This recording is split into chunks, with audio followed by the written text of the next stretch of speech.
కొలిచినావమ్మా నిత్యం పూజలే చేసినావమ్మా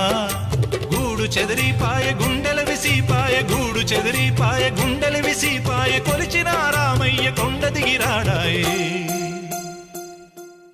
వందనాలమ్మా అమ్మా వందనాలమ్మా వందనాలమ్మా